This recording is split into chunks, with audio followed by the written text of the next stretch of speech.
मी मनाली चैतवडेकर. सुखम आर्ट टॉकमध्ये मी तुमच्या सगळ्यांचं स्वागत करते. आज आपण आलो आहोत गोवामध्ये. गोवामधल्या म्युझियम ऑफ गोवा या ठिकाणी.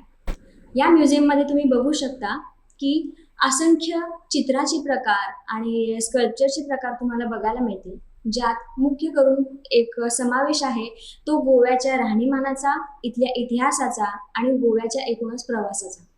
तर हा प्रवास आणि हा इतिहास कुणी मांडलाय तर आपल्या समोर आहेत artist doctor Subodh Kerkar sir. नमस्कार सर. नमस्कार. नमस्कार सर, तुमच्या या म्युझियममध्ये जसं की तुम्ही म्हणालात की एकदा आधी म्युझियम बघून घ्या आणि मग आपण बोलू, तर त्याचं कारण मला नक्कीच म्युझियम बघितल्यानंतर लक्षात आलं की तुम्ही जो इथला सगळा प्रवास मांडला आहे किंवा एकूणच गोव्याचा इतिहास ह्याच्यामध्ये मांडलेला आहे. गोव्यामध्ये पोर्तुगीजांपासून ते आत्तापर्यंत जे खाण्याचं कल्चर आहे त्यापर्यंत तुम्ही गोष्टी सर मांडलेल्या आहेत.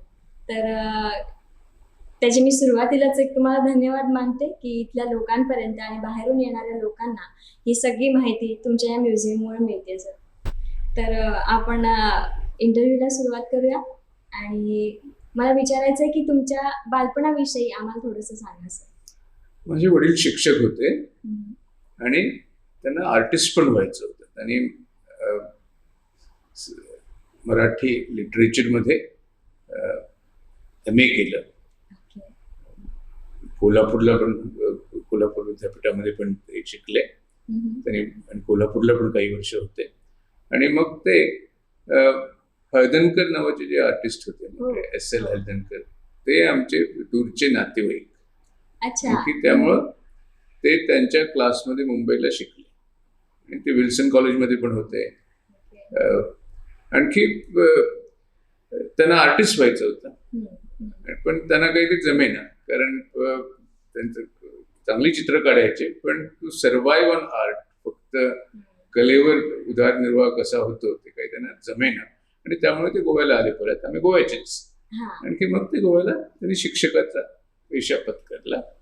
आणखी ते संध्याकाळी, म्हणजे शाळा अर्धाच दिवस असते, संध्याकाळी नेहमी चित्र काढायचे. त्यामुळे लहानपणापासून आम्ही चित्र काढायला शिकलो.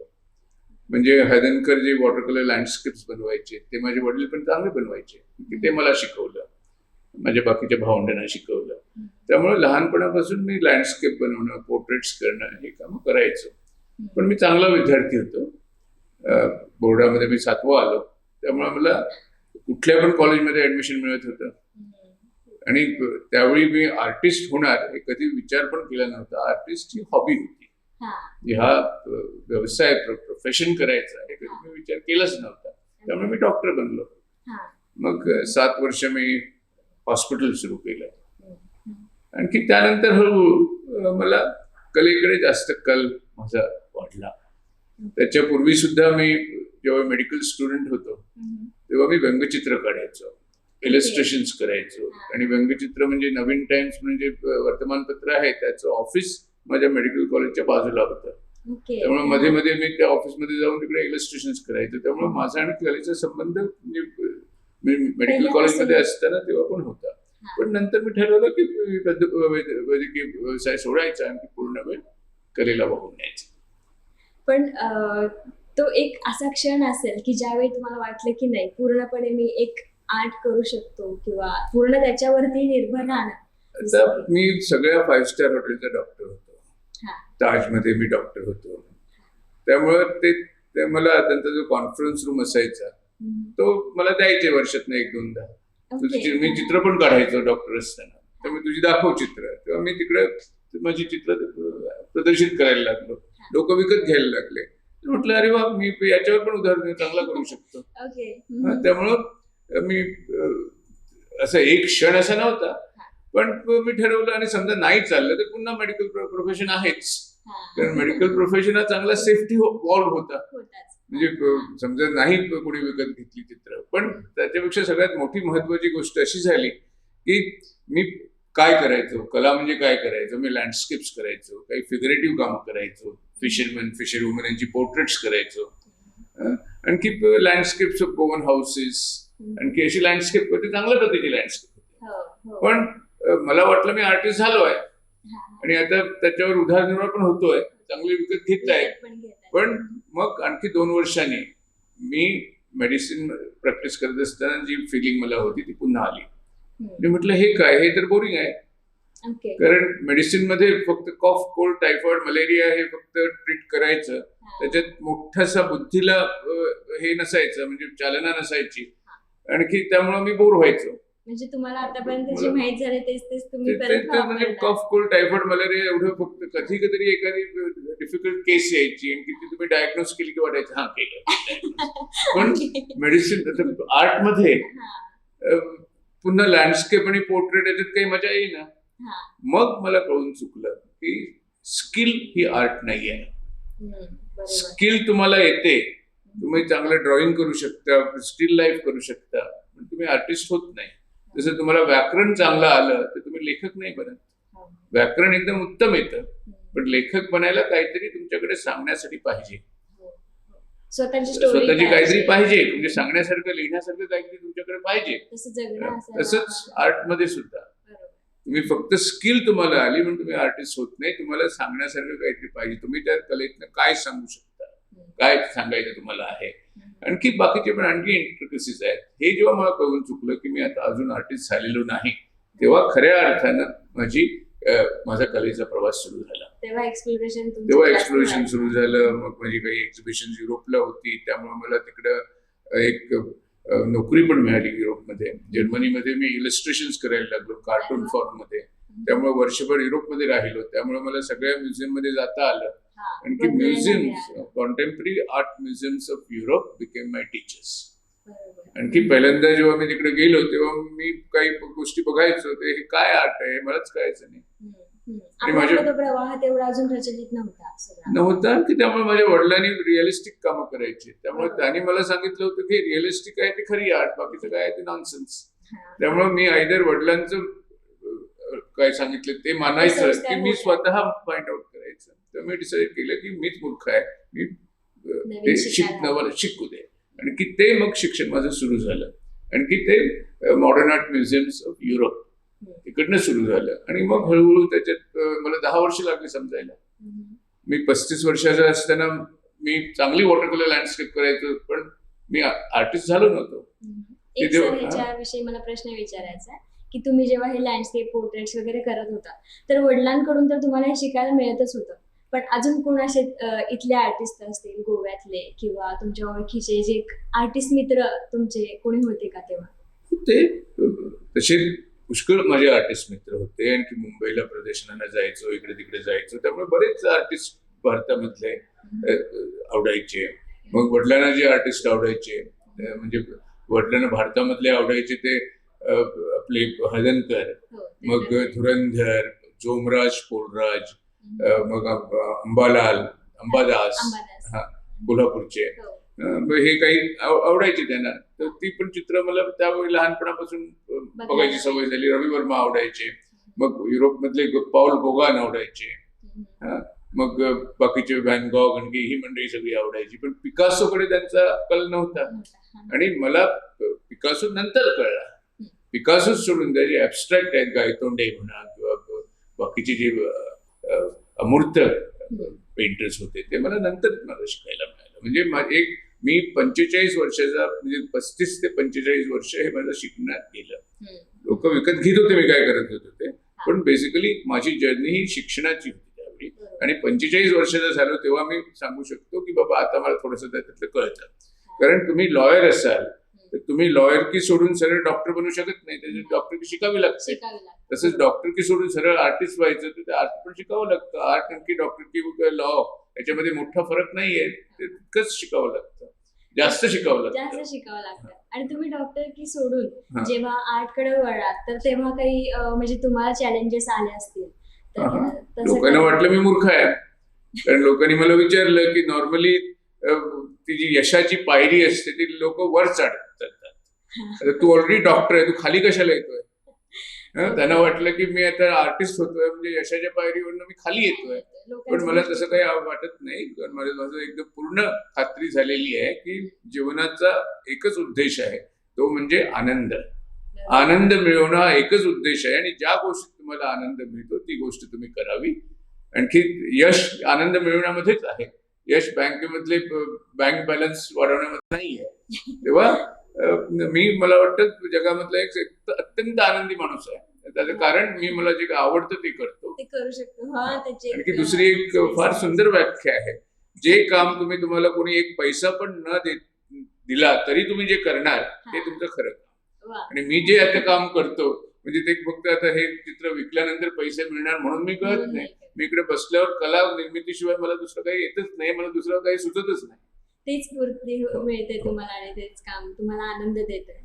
तर त्याच्यानंतर आता मी एक चॅलेंजेस बद्दल विचार तुम्हाला, जर ते काम आम्हाला क्लिअर झालं की ते चॅलेंजेस होते असतील पण तुम्ही त्याच्याकडे दुर्लक्ष केलं आणि तुमचं काम करत राहिला, पण तुमचा जो डॉक्टरकीचं जे शिक्षण होतं ते तुम्हाला या कामामध्ये कसं उपयोगाला आलं? म्हणजे त्याच्यातल्या तांत्रिक बाबी असतील आणि इकडची बाजू म्हटली जाते की एकदमच भावनिक पद्धतीनं आपण कलेकडे बघतो किंवा त्या प्रोसेसमध्ये असतो आणि ते म्हणजे पूर्ण तांत्रिक सगळ्या गोष्टी असतात. असं नाही, पण तू चांगली बोलते.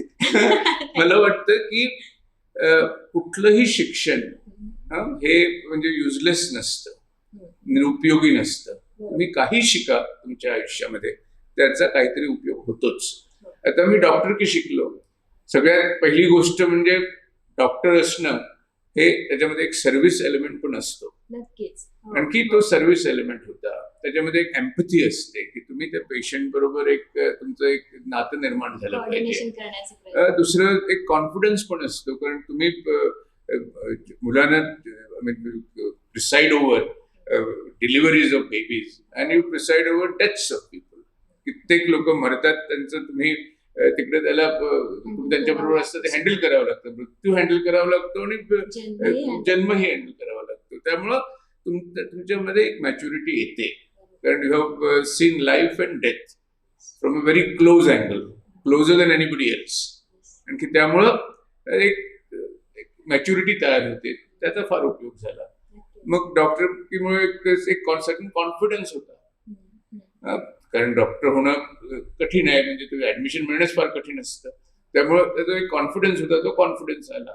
मग माझे पेशंट्स बहुतेक जे होते ते कोळी होते, कारण माझा जो हॉस्पिटल होतं ते समुद्रकिनारी होतं.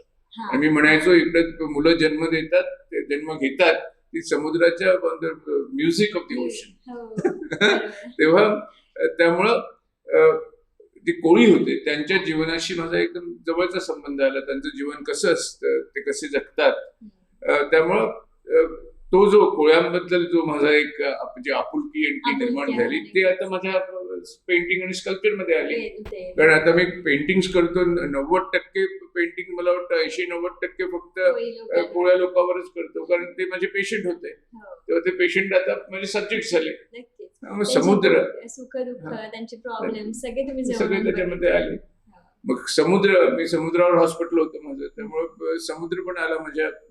पण समुद्र पहिल्यांदाच आला होता, कारण 6 ते 16 वर्षाचा असताना माझ्या वडिलांबरोबर मी नेहमी समुद्रावर फिरायला जायचो. दिवसात 2 तास जायचो. त्यामुळं एक चांगलं एक कनेक्शन माझ्या वडिलांबरोबर निर्माण झालं.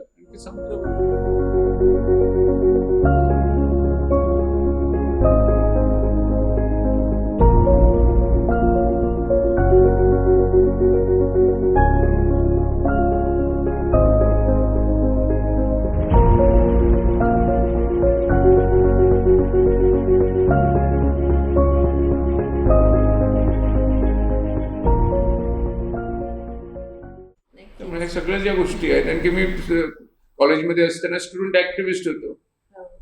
मी कुठल्या पुष्कळ आंदोलनामध्ये भाग घेतलेला आहे, जेलमध्ये पण गेलो आहे. आणखी त्यामुळं एक सोशल कॉन्शियस जो असतो तो महत्वाचा आहे आर्टिस्टला. म्हणजे आर्टिस्ट आणि पॉलिटिकल असलंच पाहिजे.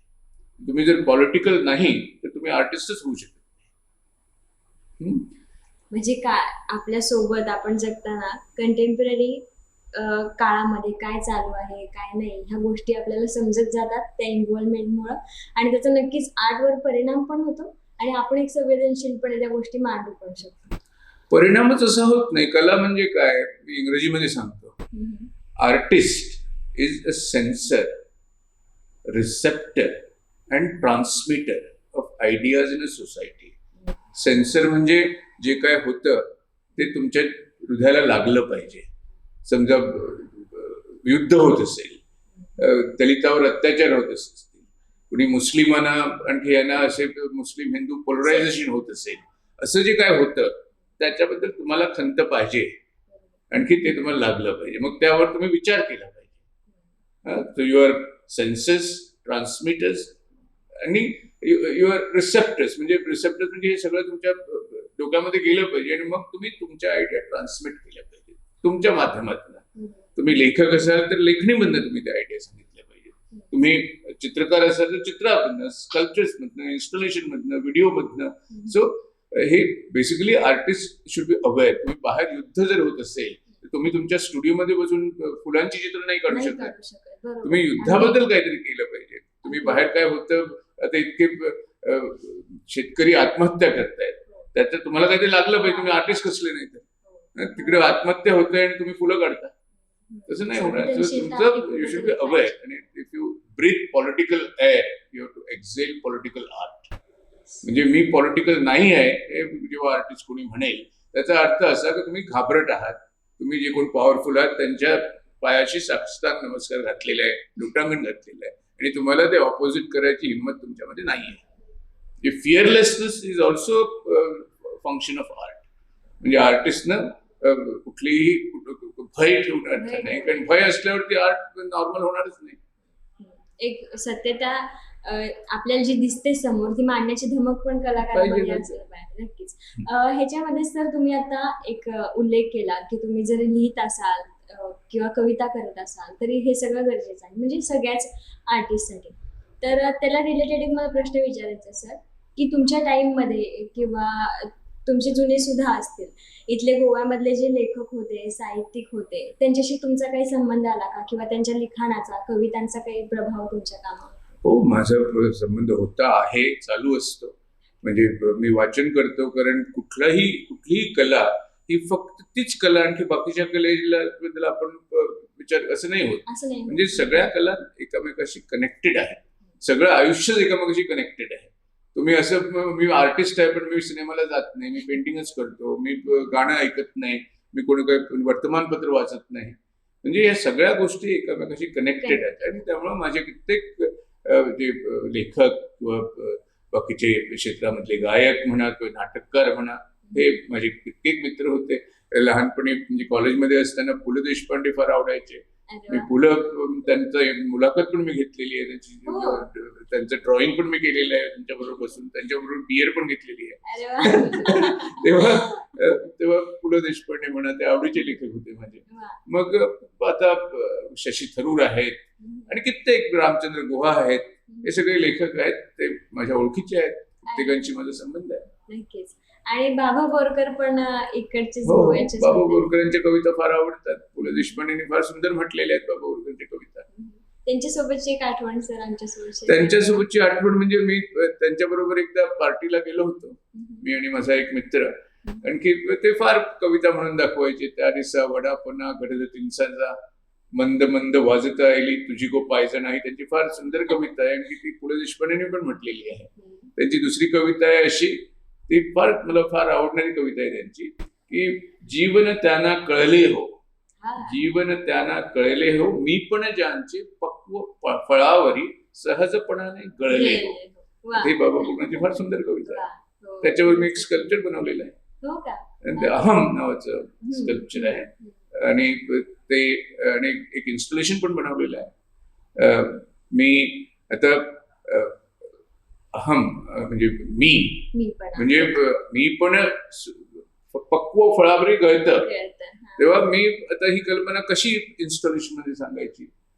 तर मी एक कॉम्पोजिशन बनवलं, कॉन्केव्ह आणि कॉन्व्हेक्स मिरर्स. कॉन्केव्ह मिरर आणि कॉन्व्हेक्स मिरर. कॉन्व्हेक्स मिरर जो असतो ते तुमची प्रतिमा एकदम बारीक करतो आणि कॉन्केव्ह मिरर जो असतो ते तुमचं तोंड एकदम मोठं होतं. ते शेविंग करायला वापरतात, मेकअप साठी वापरतात. तर एका खोलीमध्ये कित्येक कॉन्केव्ह मिरर्स लावले आणि कित्येक कॉन्व्हेक्स मिरर्स लावले. तेव्हा तुम्ही तुम्हाला पाहता स्वतःला, तुम्ही काही ठिकाणी बारीक दिसतं, काही ठिकाणी एकदम मोठे दिसतात. म्हणजे ही त्या बाबा बोरकरांच्या कवितावर आधारलेलं काम आहे. हे एक कन्सेप्ट पण खूप छान मांडले तुम्ही. एक तर आपल्याला बरंच काही व्हिज्युअल होत असतं आर्टिस्टना, आणि ते आपल्याला वाटते तसंच्या तसं प्रेक्षकांपर्यंत पोहोचवणं, त्यांना कळेल असं मांडणं ही एक खूप मुश्किल गोष्ट असते सर. तर इन्स्टॉलेशन बद्दल आता तुम्ही एक जिक्र केला, तर इन्स्टॉलेशन खरं सर तुम्ही कधी वळाल आणि कसं? आता कलेमध्ये जाती नसतात. हम्म. जाती नसतात म्हणजे अजून सुद्धा भारतामधल्या आर्ट कॉलेजमध्ये पेंटिंग डिपार्टमेंट असतं, ग्राफिक डिपार्टमेंट असतं, स्कल्पचर डिपार्टमेंट असतं, फोटोग्राफी डिपार्टमेंट असतं. तेव्हा हे सगळी डिपार्टमेंट वगैरे ह्या जाती आता गळून पडलेल्या आहेत. कलेमध्ये कुठली अशी जात नसते. तुम्ही आर्टिस्ट तर आर्टिस्ट, तुम्ही कुठली पण मीडियम वापरा आणि तुम्हाला जे काही सांगायचं आहे ते सांगा. मी आता स्कल्प्टर आहे की आर्टिस्ट आहे की मी व्हिडिओ आर्टिस्ट आहे, मी व्हिडिओ आर्ट करतो, मी स्कल्पचर्स करतो, मी पेंटिंग्स करतो, मी ड्रॉइंग्स करतो, मग मी परफॉर्मन्स करतो, परफॉर्मन्स करून मग मी कुठले पण माध्यम वापरतो, मी जुन्या होड्या वापरतो, मी काटे वापरतो बाभळीचे, मग मी टायर वापरतो, मग प्लास्टिकच्या बाटल्या वापरतो. म्हणजे जी मी वापरत नाही असं काहीच नाही. कधी कधी काही नवं मीडियम दिसला, मटेरियल दिसलं ते पण वापरायचा मोह होतो.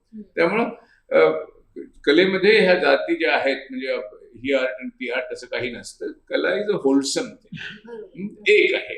आणखी त्यामुळं इन्स्टॉलेशन्स म्हणा किंवा आता परफॉर्मन्स नव्या नव्या जाती म्हणजे द वेज ऑफ एक्सप्रेशन म्हणजे, आणि ते असं नाही की हे याच्यामध्ये ते नसतं असं नाही. कधी कधी मिक्सचर होतं. मी पेंटिंग मध्ये एक कधी व्हिडिओ स्क्रीन वापरू शकतो. मी आता हे होड्या आहेत, जुन्या होड्या वापरून बनवलेलं हे शिल्प आहे, वरचं वूड कार्विंग आहे, तर याला तुम्ही इन्स्टॉलेशन म्हणू शकता. फक्त आता बेसिक डिफरन्स लँड आर्ट म्हणून आणखी एक आहे. लँड आर्ट म्हणजे मी समुद्रावर फक्त खड्डे खणतो, त्याच्यामध्ये एक दिवा लावतो, वर शिंपल्या लावतो, त्याला आता लँड आर्ट म्हणू शकतो आपण. पण आपण ही नावं आता युरोपियन पद्धतीने दिलेली आहेत. आपल्याकडे अजंठा एलोरा आहे, एलोराचं मोठं देऊळ आहे, मोठा दगड होता, कुणीतरी चिजल घेऊन वरनं सुरू केलं आणि खालीपर्यंत केलं, ते पण लँड आर्टच आहे. त्याला पण लँड आर्टच म्हणायचं. म्हणजे असं नाही की लँड आर्ट फक्त युरोपमध्ये सुरू झाली. आता इकडे पण हे लँड आर्टच म्हणायचं. त्याला फक्त युरोपमध्ये जी ट्रॅजेक्टरी आहे, आपल्याला आर्ट हिस्ट्री जी शिकवली जाते त्याच्यामध्ये तिकडं लँड आर्ट कधी सुरू झाली ते सांगतात, इकडे झाली ते नाही सांगतात. आणि मग आता आपले शोला स्कल्पचर्स आहेत. तर शोला स्कल्पचर इतकं त्रिभंग पोझिशन आहे ह्युमन बॉडी, तेव्हा दॅट इज नॉट रिअलिस्टिक. ते रिअलिस्टिक नाहीये. त्यामुळं हे जे रिअलिझम पासून दूर जाऊन पिकासोनं जे काय केलं तशा तऱ्हेच्या गोष्टी इकडे झालेल्या आहेत. आफ्रिकेच्या ट्रायबल्सने केलेल्या आहेत, आपल्या भारतामधल्या ट्रायबल्सने. आता सचिनने ते शर्ट घातले वारली, ते काय ते it's a depiction of which is in a new way, ते काही रिअलिस्टिक नाहीये. तेव्हा हे इकडे झालं. फक्त आर्ट हिस्ट्री वेस्टने लिहिल्यामुळं ती आपण ती शिकतो आणि इकडच्या काही काही चांगल्या इंटरेस्टिंग गोष्टी आहेत आपण विसरतो. म्हणजे डॉक्युमेंटेशन त्यांच्याकडे होतं, त्यामुळे ते बघायला केलं. तेव्हा सो बेसिकली एकदम कंपार्टमेंट्स नाही आहेत. पण आपण सगळ्या आर्टिस्टने फ्री होऊन जे काही वाटतं ते करत राहिलं पाहिजे. आता कुठं एक आर्टिस्ट होता, आपला नाव येईल माझ्या लक्षात, तो त्याने फक्त चालणं ही आर्ट बनवली.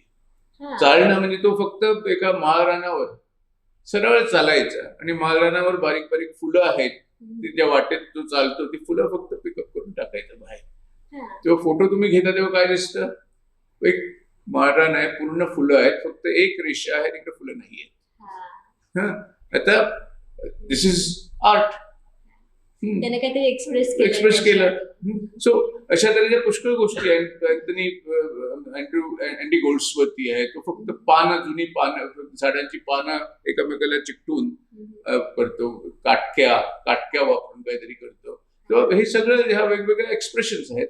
तेव्हा हे आपण कंपार्टमेंटलाइज नाही विचार केला पाहिजे की इन्स्टॉलेशन वेगळं आहे वेगळं आहे, तसं काही नाही. सगळं एकत्र करायचं. कुठलं पण मीडियम वापरा, पण काहीतरी असं करा की जे अद्वितीय आहे, जे तुमच्या काळजाला भिंत. सगळ्या कला ज्या आहेत ते ट्राय टू बिकम म्युझिक. पण म्युझिक असं आहे की म्युझिक तुमच्या काळजाला भिंत, तशा बाकीच्या कला सुद्धा काळजाला भिनल्या पाहिजे. नक्कीच. एक आर्टिस्ट म्हणून आणि एक मी म्हणेन की एक सिनियर आर्टिस्ट म्हणून तुमचं म्हणणं खूप महत्वाचं आहे. मुलांना हे शिकणं गरजेचं आहे. तुम्ही जी गोष्ट मांडलीत की ह्यात कंपार्टमेंट नाही असले पाहिजे. हे अगदी योग्य आहे. पण आपण ज्या मुलांसाठी काम करतोय, सुखम ज्या मुलांसाठी काम करतोय, त्या मुलांवर असे बरेचसे प्रभाव आहेत की जे कंपार्टमेंट्स केले गेलेत. तर त्यांना एक ही कला समजावी, हा कला प्रकार म्हणूया किंवा एक नवीन एक्सप्रेशनचं मीडियम म्हणूया, तर त्या दृष्टीने फक्त एक इन्स्टॉलेशनची जर व्याख्या करायची झाली तर थोडंसं असं सांगा.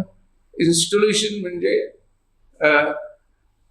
तुम्ही एक काही वस्तूंची अरेंजमेंट करता. त्या वस्तू ऑलरेडी एक्झिस्टिंग असतील किंवा तुम्ही बनवलेल्या असतील.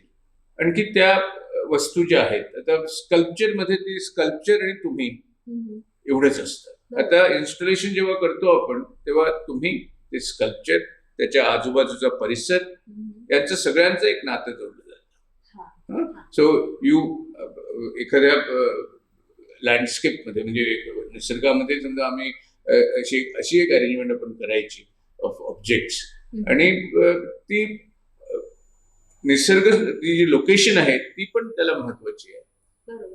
ते म्युझियम नाहीये, म्युझियमच्या खोलीमध्ये ठेवलेलं नाहीये ते, तर निसर्गामध्ये ते आपण केलं. निसर्ग सराउंडिंग महत्वाची आहे, ते काम महत्वाचं आहे.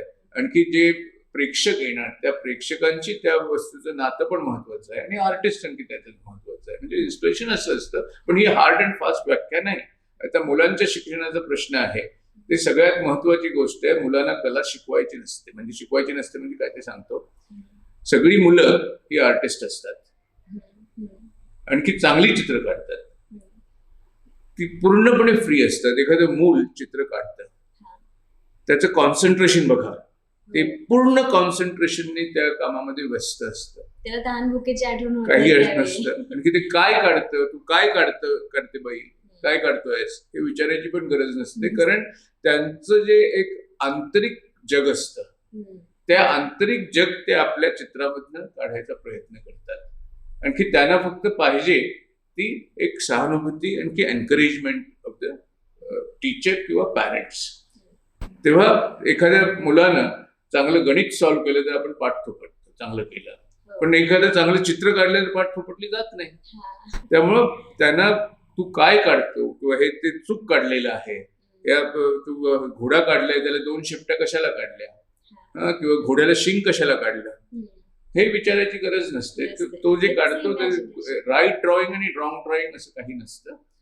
तुमची जी स्वाक्षरी असते ती बरोबर स्वाक्षरी आणि चूक स्वाक्षरी नसते.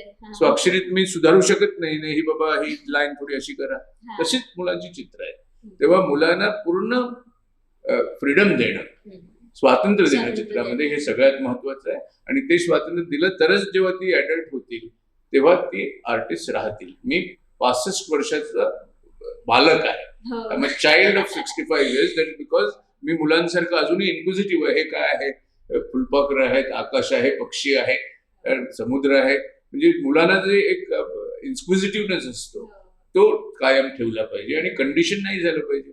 तेव्हा हे आकाश हिरवं कशाला केलं प्रश्न, तेव्हा हिरवं करा. तेव्हा मुलांना पूर्ण स्वातंत्र्य दिलं पाहिजे. आणखी मुलांना हे करा ते करा. मी तुम्हाला फक्त एक अनेक्डोट सांगतो, तो महत्वाचा आहे, कारण मुलांचं शिक्षणाबद्दल तुम्ही काम करता. मी जेव्हा कुठल्याही कॉम्पिटिशनला जातो, ते रोटरी क्लब, लायन्स क्लब हे कॉम्पिटिशन्स बनवतात, आणि एक कॉम्पिटिशन असते की वर्ल्ड पीस. आता वर्ल्ड पीसच्या कॉम्पिटिशनला जेव्हा मी मला आता जात नाही, आता मी कॉम्पिटिशन जज वगैरे करत नाही, कारण मला कळून चुकलंय की कॉम्पिटिशन जी असते, स्पर्धा ही घोड्यामध्ये झाली पाहिजे, माणसामध्ये नाही. अगदी बरोबर आहे, अगदी बरोबर आहे गोष्ट बोलला. तेव्हा जेव्हा त्या दिलं जातं वर्ल्ड पीस, तर सगळी मुलं हे वेगवेगळ्या धर्माचे लोक एकमेकांचा हात पकडून उभे आहेत.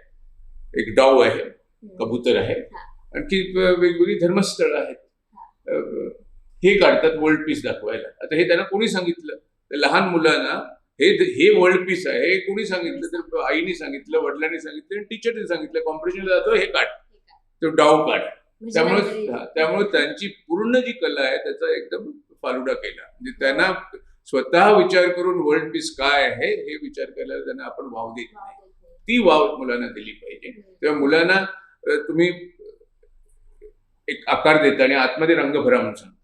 कुठली बदक काढता, आणखी मासा काढता, तेव्हा you tell them to draw with paint within the lines, आणि मोठी झाल्यावर थिंक आउट ऑफ बॉक्स म्हणून त्यांना. How will they think out of box if you are train to only paint within the line. तेव्हा मुलांना पूर्ण स्वातंत्र्य दिलं पाहिजे. शिक्षणाचा उद्देश एकच आहे, शिक्षणाचा उद्देश आहे की त्यांची भीती नष्ट झाली पाहिजे. कुठल्याही बाबतीत प्रश्न विचारायला शिकलं पाहिजे, शिक्षकांना प्रश्न विचारायला शिकलं पाहिजे, आई बाबांना प्रश्न विचारायला शिकलं पाहिजे, जे भटजी किंवा प्रिस्ट किंवा मुल्ला आहेत त्यांना प्रश्न विचारायला शिकलं पाहिजे.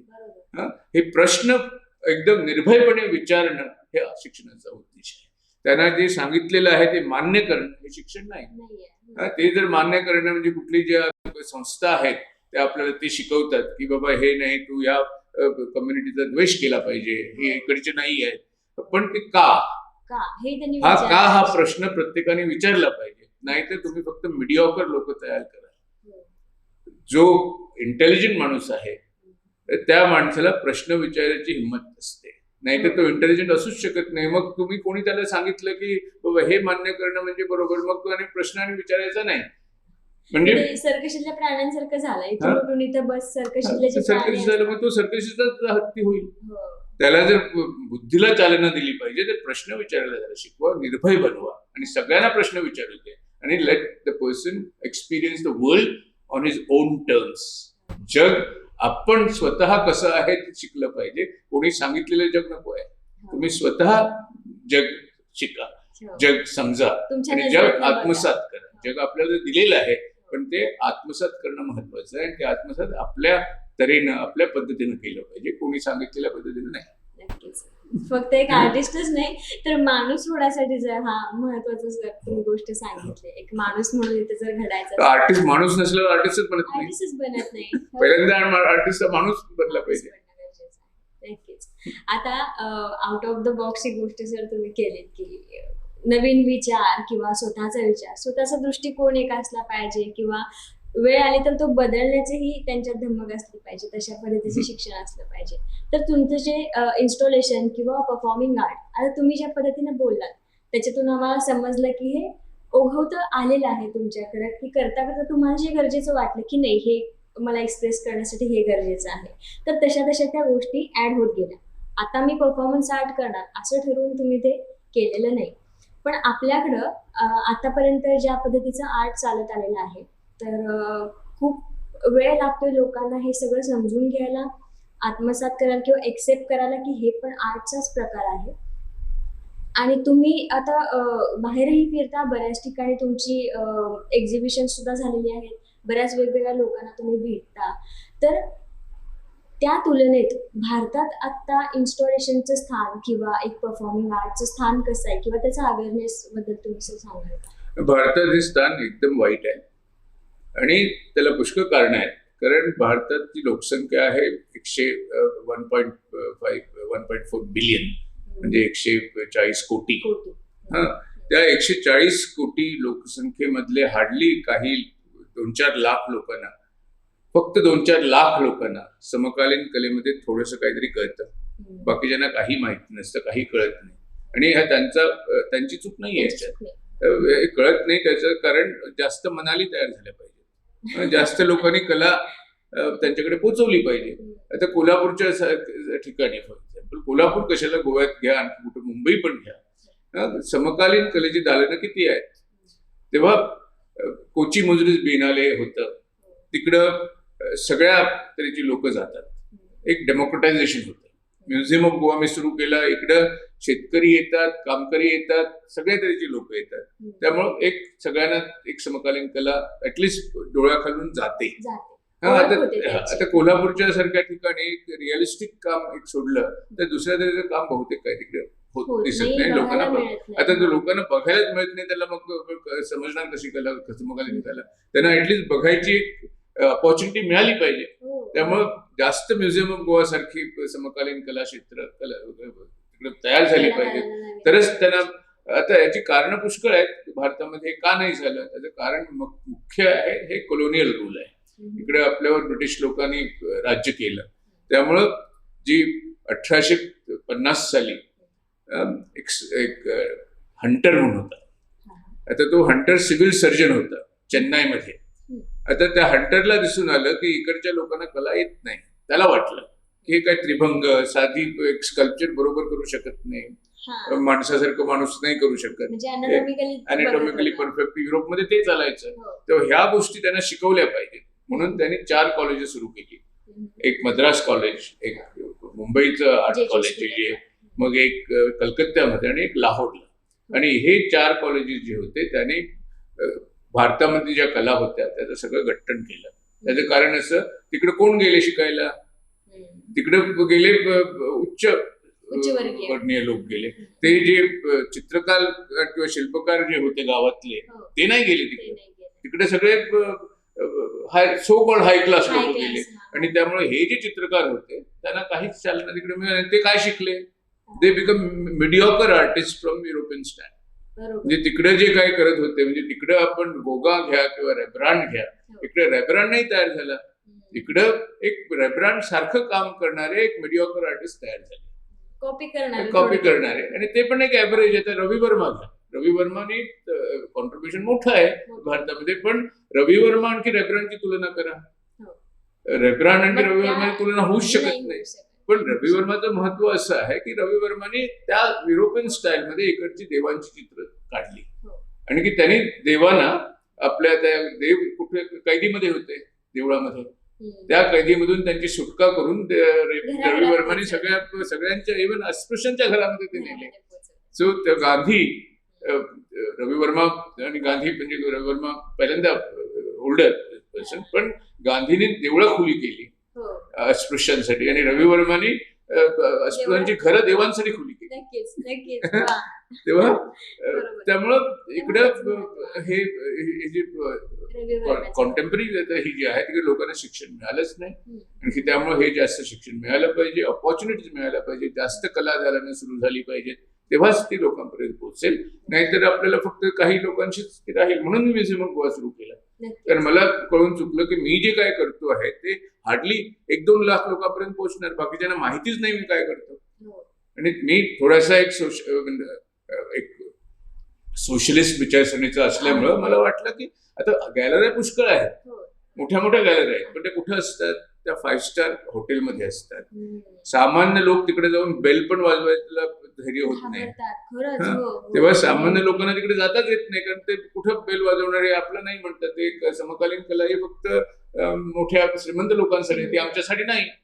आमच्यासाठी ते फक्त बुद्धाचे स्कल्पचर, कुठे कॅलेंडर डिझाईन, हे एवढे पुरवणे सुखी राहा.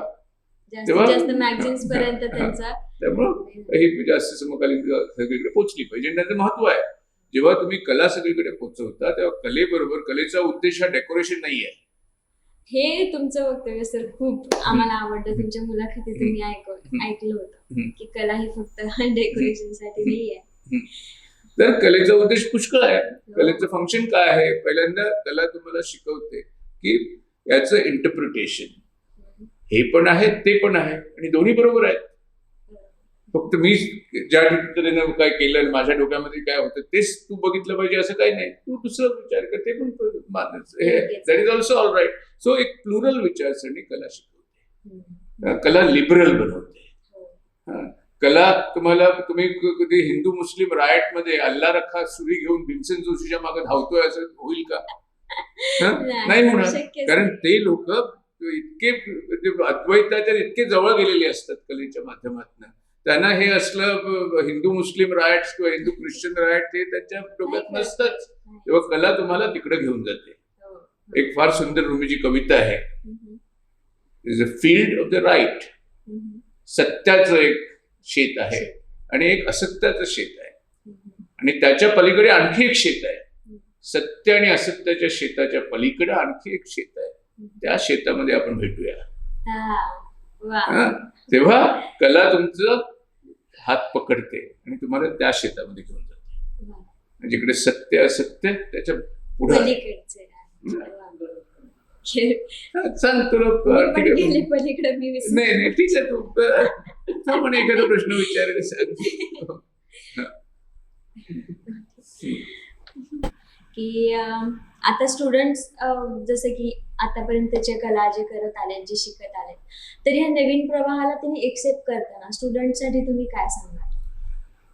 सगळ्यात पहिली गोष्ट आहे की एक पेशा म्हणून कलेकडे बघणं हे ठीक आहे, पण ते तसं होत नाही. कारण आर्ट कॉलेजमध्ये गेलेली बहुतेक मुलं आर्टिस्ट होत नाहीत. म्युझिक कॉलेजमध्ये गेलेली बहुतेक मुलं गायक होत नाहीत. आणि आर्किटेक्चरमध्ये गेलेली बहुतेक मुलं चांगले आर्किटेक्ट असे होत नाहीत, काही होतात. त्यामुळे कला हे असं आहे की हे आपण पेशा म्हणून करणार. फक्त पेशा लागतो, पोट पण भरलं पाहिजे. पण मी जेव्हा सुरुवात केली, ऑफकोर्स मी डॉक्टर होतो, त्यामुळे पोट भरायचा काही प्रश्न नव्हता. काही हे नाही झालं तर मेडिसिन होतच.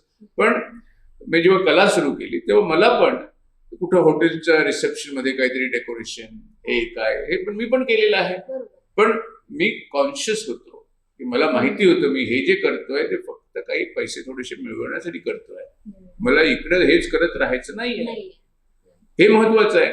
तर तुम्ही आता कुठले आपले कवी कुठले कर्णिक मंगेश पाडगावकर, त्यांनी लिज्जत पापडवर एक कविता केली होती.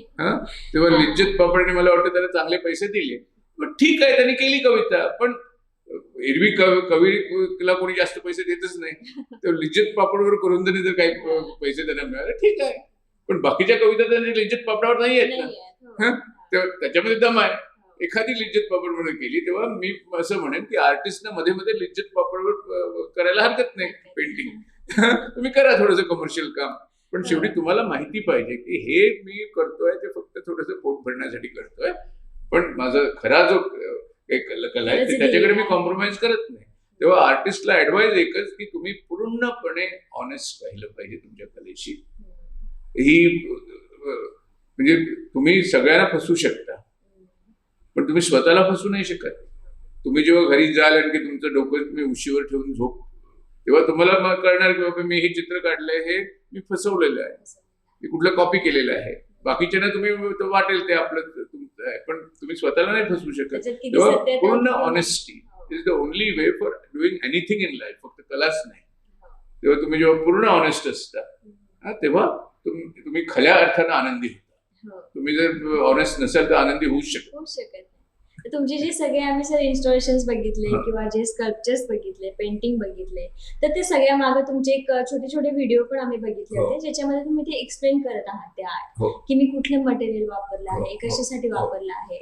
किंवा आम्ही तुमचे व्हिडिओज बघतो की समुद्रावरून तुम्ही काही गोष्टी घेऊन येता, त्याचे टेक्स्चर्सला बघता तुम्ही व्यवस्थित आणि मग ते वापरता. तर त्याच्या मागचं आम्हाला कारण दिसून येतं, कळून येतं. पण काही ठिकाणी असं होतं की त्या गोष्टी त्यांच्याशी रिलेट करतायत की नाही असं एक हे वाटतं बघताना की खरंच या गोष्टी ह्या कलेमध्ये गरजेच्या होत्या त्याची गोष्ट मांडण्यासाठी की नाही. तर अशा आर्टबद्दल तुम्ही काय विचार करता? नाही, मी कुठल्या कामाबद्दल तू बोलते मला माहिती नाही. पण असं आहे की काही नाही समजलं सोडून द्या. असं काही नाही. ते सगळं आणि मी पण करतो. सगळीच कामं काही एकदम ग्रेट असतात असं पण काही नाहीये. तुम्ही करत राहता. कुठला पण आर्टिस्ट, सगळ्याच कवींची सगळ्याच कविता ग्रेट नसतात. लेखकांचे सगळे लेख सगळ्यांना एकदम तसे आवडत नाहीत. काहींना आवडतात, काहींना आवडत नाही. तसं इकडे कलेच आहे. ते पुढे सक्सेसफुल होण्याचं किंवा त्याच्या मागे काही अर्थ आहे की नाही हा मुद्दा नाही सर. पण म्हणजे त्याच्यातली जसं की तुम्ही आधी म्हणलात की त्यातली सत्यता किती आहे, खरंच त्याच्याशी आपण किती रिलेट करतोय किंवा नाही, किंवा नुसताच चला आता इन्स्टॉलेशनचा ट्रेंड चालू झालाय तर आपण तेच करूया, आपण आपलं सगळं कलर बेस्ड साईडला ठेवूया असं म्हणून ओढून ताणून काही मटेरियल. तसं नाही केलं पाहिजे ना. तसं मी करत नाही. मी तरी करत नाही तसं. मला आता वाटतं म्हणजे बेसिकली मी जे काय करतो ते पूर्ण आय एम कन्व्हिन्स की हे मी केलंय हे होतं. आता कधी कधी मी पण चूक करू शकतो. म्हणजे जे काय मी केलेलं आहे may not be the best. त्यावेळी वाटलं असेल. कारण मी जेव्हा माझी जुनी कामं बघतो अर्धी कामं मला आवडत नाही. बरोबर. ते बाकीच्यांनाच कशाला, मलाच नाही आवडत नाही. ठीक आहे. तेव्हा आपण तू करते, चांगलं काम करते.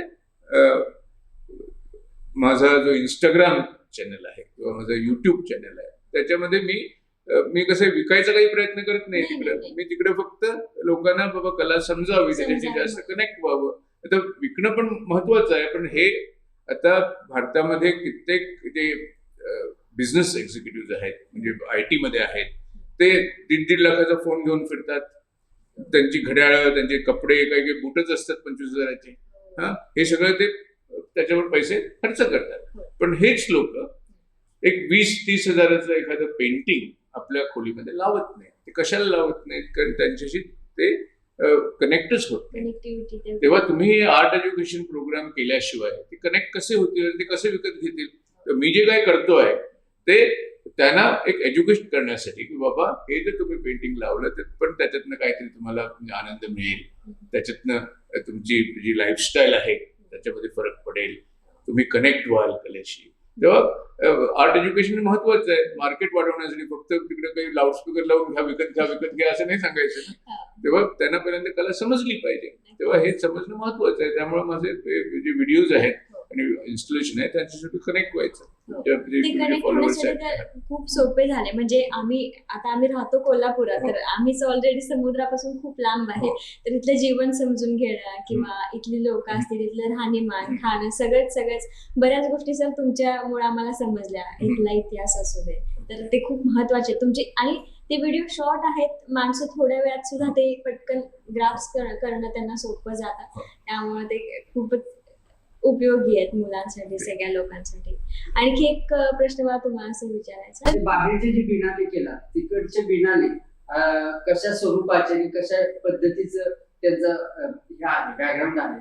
आणि आपल्या इकडे अशा बिनाल्यांच्या मध्ये आता जे काही कोची एक चालू झालंय, तर कोची बिनाले, तर आपल्या इथं अजून किती बिनाले आहेत किंवा जगात आपल्या मुलांना पण जाण्यासाठी अशी बिनाले आहेत की बाबा ती बघणं पण गरजेचं आहे. तर त्याचे संदर्भ.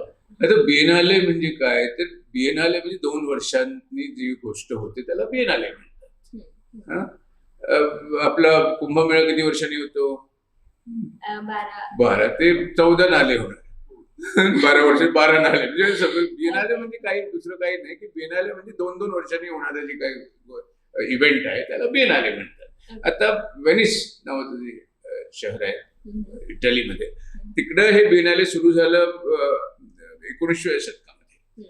आणि फक्त जेव्हा महायुद्ध झाली तेव्हा थोडीशी गॅप होती. अथवा दर 2 वर्षांनी त्यांनी ते केलं. पहिल्यांदा फक्त इटलीचेच आर्टिस्ट होते, नंतर युरोपमध्ये आले, नंतर बाकीचे आले. आता सगळ्या जगामधले आर्टिस्ट तिकडे दाखवतात कामं. एक चांगला क्युरेटर असतो. त्यामुळं अशा तऱ्हेचं एक भव्य प्रदर्शन, पण त्याच्यासाठी पैसा पण पुष्कळ लागतो ते असं बनवायला. तेव्हा कोची मजुरी बिएनाले सुरू झालं. यावर्षी त्यांची एडिशन होत नाहीये, ते पुढच्या वर्षी होणार, कारण त्यांना सपोर्ट नाही मिळाला, पैसे नाही मिळाले, त्यामुळे ते बंद झालं. म्हणजे बंद नाही होणार, पुढच्या वर्षी होणार. आता शशी थरूर परवा भेटले होते, ते म्हणाले की ते सपोर्ट करणार आहेत की त्यामुळे ते होणार आहे. ते तिकडे सरकार पण करताय सपोर्ट, पण आणखी सपोर्ट पाहिजे. तेव्हा अशा तऱ्हेची बिएनाले झाली पाहिजे. बिएनालेच कशाला, पब्लिक आर्ट घ्या, चांगली एखादी शिल्प पब्लिक एरियामध्ये असणं. पण ही भारतामध्ये कशाला होत नाही? त्याचं कारण असं आहे की भारतामध्ये अजंठा एलोरा झालं, हम्पी झालं, पण आपल्याकडे सध्या पब्लिक आर्ट काय होते? काही होत नाही. कुठं सुरतमध्ये आयफेल टॉवरची प्रतिकृती करतात, दिल्लीमध्ये आयफेल टॉवर आणखी अशी प्रतिकृती सरकारने बनवलेली आहे, ते लिनिंग टॉवर ऑफ पिसा, आणि किती 15-20 कोटी रुपये खर्च करून ते बनवलं. गोव्यामध्ये करणार होते, मी प्रोटेस्ट केला आणि बंद झालं. पण त्याच्याऐवजी काही केलेलं नाही. त्याच्याऐवजी नाही केलेलं, 12 कोटीचं टेंडर निघालं. इकडं replica of Eiffel tower, replica of Christ the Redeemer, replica of ते कुठलं लिनिंग टॉवर ऑफ पिसा, हे करा इकडं. आता हे कशासाठी झालं? कारण जे हे टेंडर काढतात, IAS ऑफिसर्स म्हणा किंवा आमदार किंवा मंत्री, त्यांना कलेचा गंधही नाही. तुम्हाला जेव्हा हार्ट प्रॉब्लेम होतो तेव्हा तुम्ही कुठे जाता? कार्डिओलॉजिस्टकडे जाता.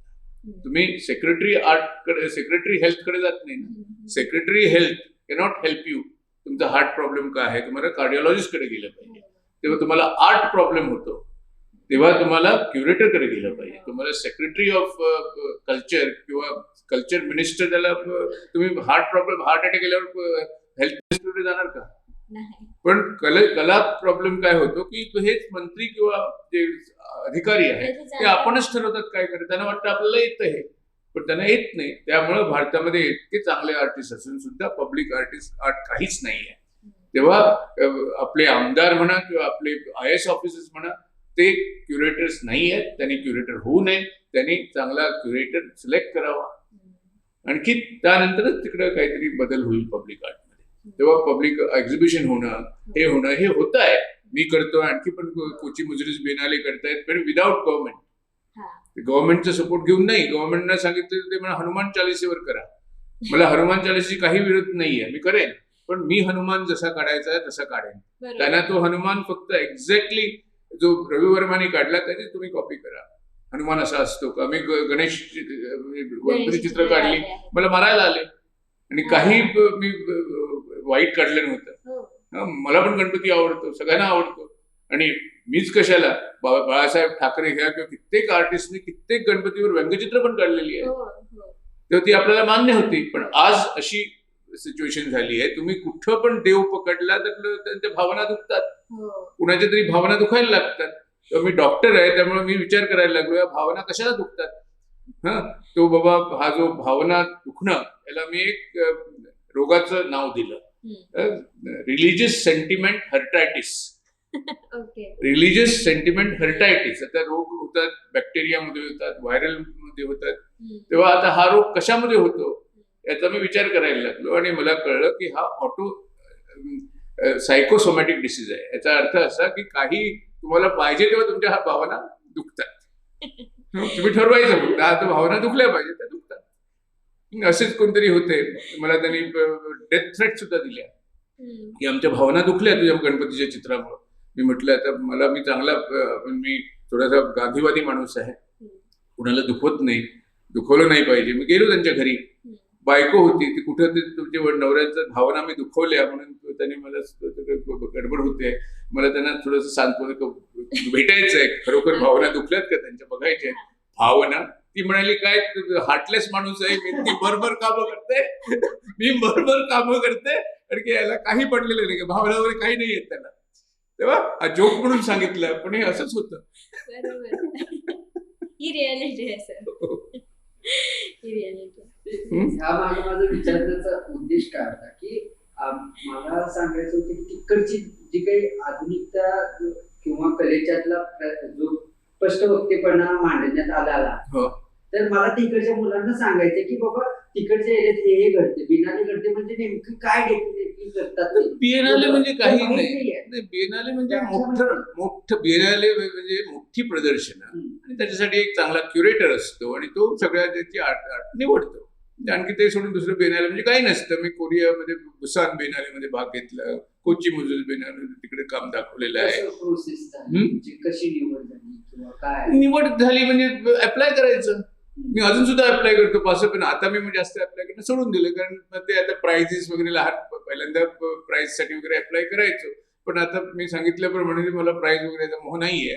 प्राइजला मी काही कुठलं पद्मभूषण घ्या, पद्मविभूषण काही अर्थच नाही असं मला वाटतं, कारण कोणीतरी कुठं सत्कार करतं आणखी मेडल्स देतं, ती मेडल्स बघा त्याच्यावर मी पेंट करून तिकडे लावतो तर ते काय घेऊन मेडल घेऊन दाखवणार का? I use them as surfaces for painting. उद्या पद्मश्री मिळेल त्याच्यावर पण ड्रॉइंग करेल.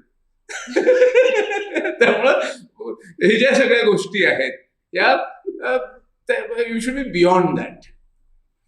तेव्हा कुठं हे प्राइज मिळालं मोठा एकदम अभिमान वाटणं वगैरे या गोष्टी सोडून दिल्या पाहिजेत, कारण मला त्याच्यामध्ये काही रस नाहीये, कुठल्याही प्राइज मध्ये मला रस नाहीये. मला फक्त मेन प्राइज असं आहे की लोकांना, तुमच्या प्रेक्षकांना तुमची कला आवडली पाहिजे, तेच मोठं भूषण आहे. म्हणजे सगळ्यात आवडीचं म्हणजे प्राइज मला मिळालं ते सिंधुदुर्ग मधले काहीतरी 10-15 शेतकरी म्युझियम बघायला आले.